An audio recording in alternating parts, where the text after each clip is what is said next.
Hello again. Chris Lee and Alfred Ezman here to talk some super regional baseball in the NCAA tournament involving SEC teams. This one, the Florida Gators, surprise winners of the Stillwater Regional, heading to Clemson, which was the 1 seed, and I think for the first time in 5 tries, got through a regional, which is much relief to Eric Bakich and crew there in Clemson. You were actually in the ballpark for some of those games last week, although I think those were Vandy's games. I think you're going to go try to be in the ballpark for these this week to see little Florida Clemson. I know you followed a lot of Florida this year. Again, we'll talk about Clemson too, but hey, 11 SEC teams got in this thing. Florida's one of the last ones to get in. And I think of all the teams out there, Florida easily the most surprising advancer of the 5 SEC teams that made it to the Supers.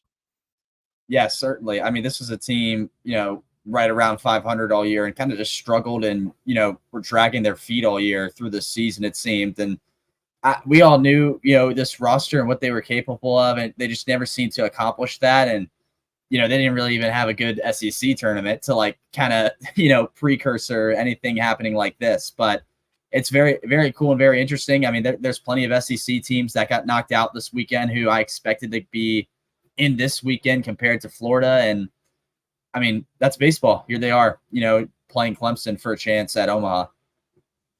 Yeah, and look, it's not like this team lacks talent, although some of that may be young on the pitching side and inconsistent as it tends to be.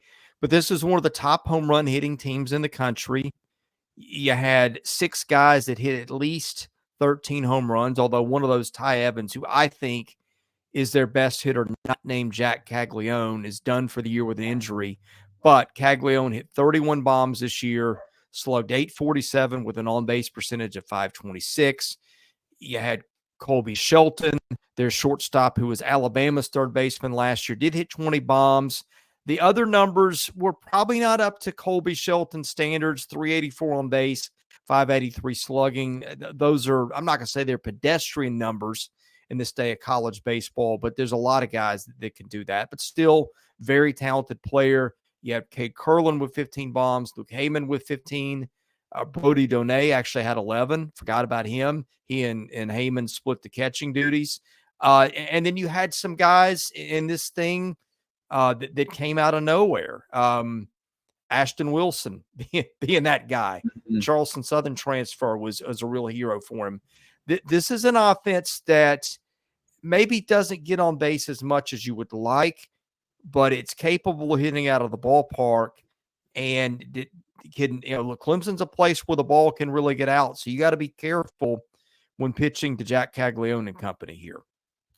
Absolutely. Yeah. And I mean, I don't think there was a whole lot of questions. I think the biggest question with the lineup was, what are they going to do in place of Ty Evans? I think Ashton Wilson's answered that a little in Stillwater. I mean, I think he's going forward going to be a very key foundational guy if they're going to make any sort of deep run and do any damage in in Omaha, if they, get beyond this. And even this weekend in Clemson, I mean, he's going to have to be on his A game. And the biggest thing for Florida, and we'll get into that in just a sec, but their pitching, I think, was the biggest story that we got from, this past weekend in Stillwater. And that's going to be key as well. But as far as the lineup goes, I mean, they don't have a lot of, they have a lot of guys who are top heavy. I mean, Ty Evans was the only guy outside of Jac Caglianone who we know all about that was batting above 300. The rest are kind of mid 200 hitters. And, there's a lot of guys who have struggled this year, just, strictly based off of average, who play a lot. You have Dale Thomas, their third baseman, who's batting 219. But,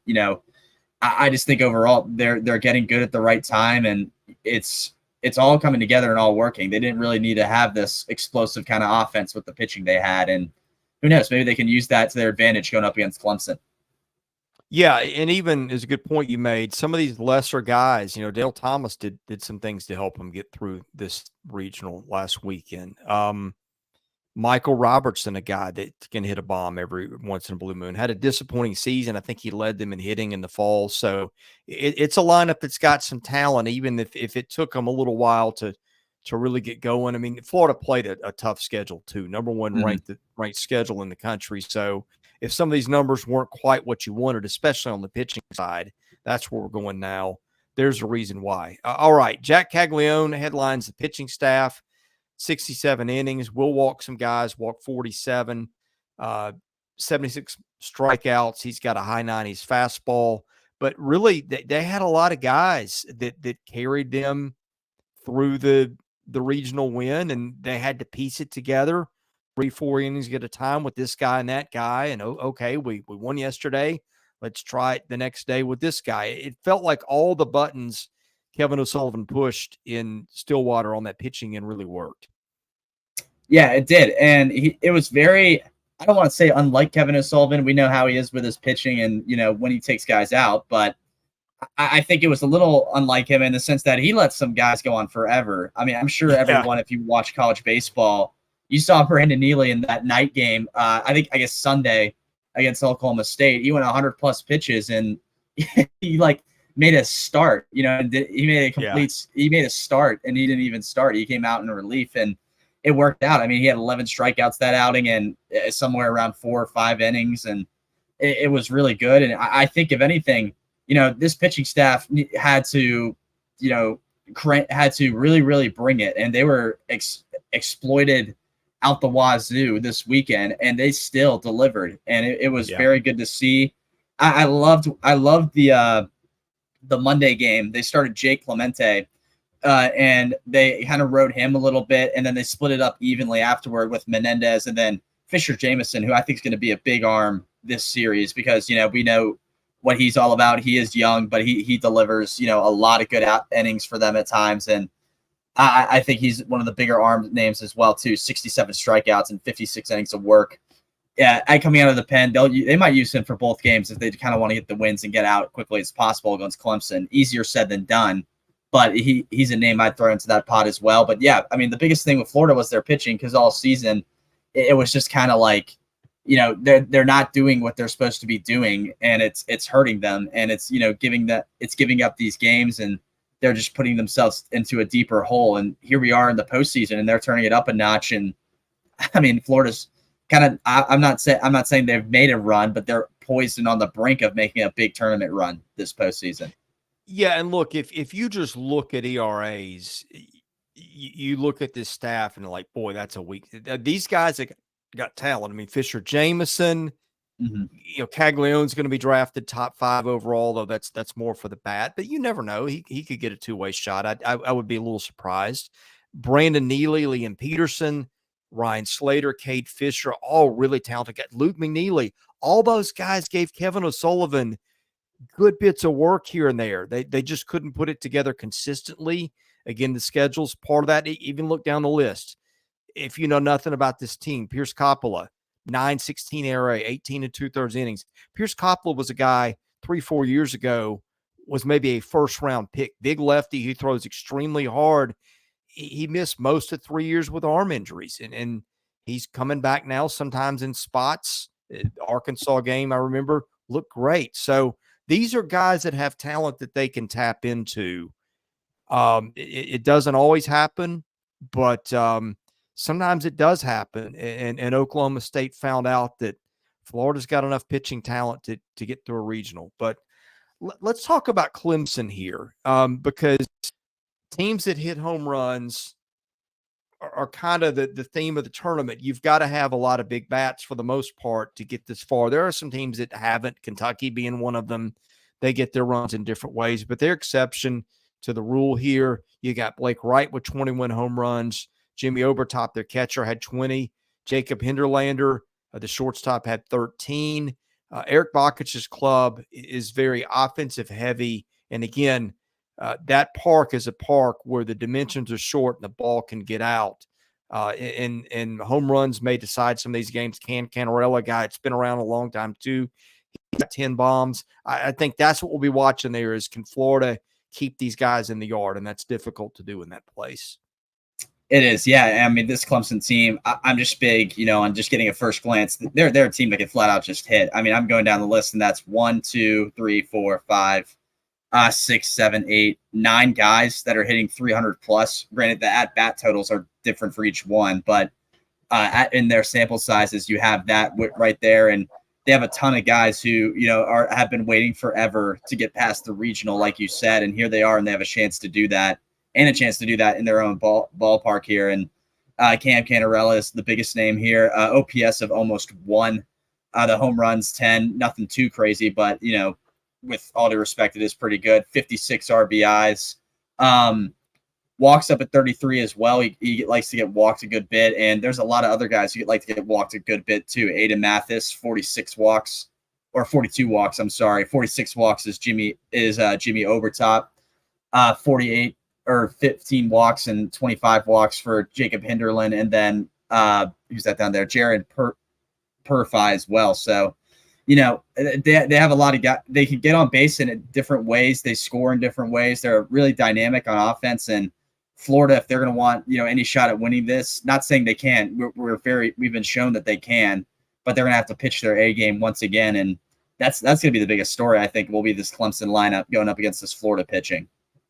Yeah, Cannarella had 29 extra base hits this year too. 16 doubles, 3 home runs in addition to the home runs. Hinderleider hit 16 doubles. Again, it's not a big ballpark because the fences are shorter, the gaps aren't there as much, but they did hit some doubles from time to time too. They're pitching statistically, not a lot of great guys here, but a lot of guys that, when you can pitch 30 innings and have an ERA around 5 or under, that's an asset these days. The 2 guys that stand out, Aidan Knack, I think it was their 2 or 3 starter. He's a freshman, had a 2.96 ERA in 79 innings, led them in ERA innings pitched.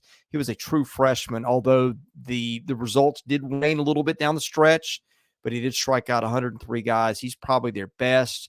And Tristan Smith, who was also in their rotation, he's a top 150 draft prospect. And then they got their closer, Austin Gordon, with a dozen saves. He struck out 43 and 35 and 2/3 innings. Maybe not an elite pitching staff, but certainly enough arms to get through. And again, all the numbers are sort of distorted these days because of the home run ball. But this staff was good enough to get them to a super regional. And again, they're used to pitching in that park. Yeah, and they have a few guys out of the bullpen who haven't necessarily pitched a crazy amount of innings that are worth noting as well. Jacob McGovern, 1.88 ERA and 14 1/3. 10 hits given up over that stretch, 16 strikeouts over that stretch as well. He's a guy who can come in, I guess, in leverage situations, which you're going to need against Florida with the way they're hitting sometimes. He's a guy they could throw in there late. Right below him, Drew Titsworth, 2.95 ERA and 21 1/3. He has, 26 strikeouts over that stretch, has walked 11. So he's walked a good bit, but the ERA suggests that he keeps, as much as he possibly can, he keeps runners off the base paths. And then, going down the list here, this is a guy who's, gone a good bit of innings. Tristan Smith, 3.88 ERA, and 46 1/3. 62, is that 62 strikeouts? That's a lot for 46 1/3. So he's a guy who brings strikeout capability to it as well. So there's a few big names, Florida, and I think Kevin O'Sullivan need to circle within this Clemson bullpen. Obviously, the biggest starter here that stands out, like you said, Chris, I think is Aidan Knack. But besides that, McGovern, Smith, these certain names, O'Sullivan needs to watch out for, and these hitters need to study up on if you're Florida. And if they do that, they'll put themselves in a good position. But I think with Clemson's pitching, the biggest key is you need to recognize the names that are worth noting, and names that you'll be able to, or that you won't be able to get as many hits on, and then take advantage of the names that are in that you can get hits on. Because I think this pitching staff is the numbers are very opposite ends here, and that's the biggest thing I think with Florida is if you see guys that have the low ERAs in, just know what they can bring, and know what they can do to stop you, and then the guys who aren't, take advantage of that, because we didn't see this explosive kind of offense from Florida in Stillwater, but we did see them do enough to get wins, and I think that's going to be the same kind of style of play here if they're to get wins in Clemson. Yeah, and I think one thing I'm looking for is mentality. Clemson has gagged it up in that ballpark in regionals, like I said, 5 times in a row. They finally got through one. Does that relieve some pressure, or does it become this thing where, all right, we're supposed to be in Omaha, Uh, you know, I don't know if the winning last week's regional takes some pressure off them, but I'm watching that because Kevin O'Sullivan's club traditionally, and I've watched him for 20 years, they play loose and with the swagger. And it's hard to play with the swagger when you're not winning a lot more than you're losing. But going into Stillwater and beating what I think might have been a top 5 team in the country in Oklahoma State was noteworthy. That should be the confidence boost they've got. They're playing with house money at this point. A lot of people didn't even know they'd be in the tournament a week and a half ago. They're not only here, but now they're 2 games from advancing to Omaha. So that's going to be what I'm watching is does Clemson get down a couple runs early? Or are they squeezing the bats too hard? Impossible to know. When in doubt, I go with the best team, especially if that team's playing at home. So I will go with Clemson. I wouldn't rule out a Florida win based on last week, but I feel like it's going to be hard for Florida to duplicate that 2 weekends in a row. I do too. Like you said, that Florida was able to stop a really good offensive team. This Clemson team is dynamic on offense, but I think there's a lot of guys on this Clemson team that have been there a while that are wanting to break through and finally get to Omaha, not even just a super, but even beyond that and get to Omaha. And that's the mentality at this point. I do think I'll go ahead and say it. I do think Florida takes the game in this series. I think it's one that goes to 3. I don't know where that'll be. I feel like it's obviously, I think they're going to go Caglianone. I don't necessarily know if it'll be his start. I don't know if it'll be, if they throw Brandon Neely out there to start him or even just someone else, because we saw Clemente start as well. But I do think regardless, Florida's going to get a win within these first 2 games and force a third, and it'll make it difficult for Clemson. But I do think in the end, like at game 3 comes along, Clemson's going to, have that extra edge. And I don't think Florida, if they're, going through their bullpen like fire, you know what I mean? Like last weekend, they're going to be able to kind of, weasel their way out of it again. So yeah, I'm going to go with the Tigers, but in 3 games. All right, we'll be here to wrap it up when it's done. Best way to get that, hit that like button, hit that subscribe button, and enable your notifications so you know when we got content. We'll be back to tell you what happened in this series and all the other SEC series. We're previewing all the other SEC Super Regionals. So again, hitting those buttons will enable you to get that. For Alfred Ezman, I'm Chris Lee. This is Southeastern 14, presented by Bet Online.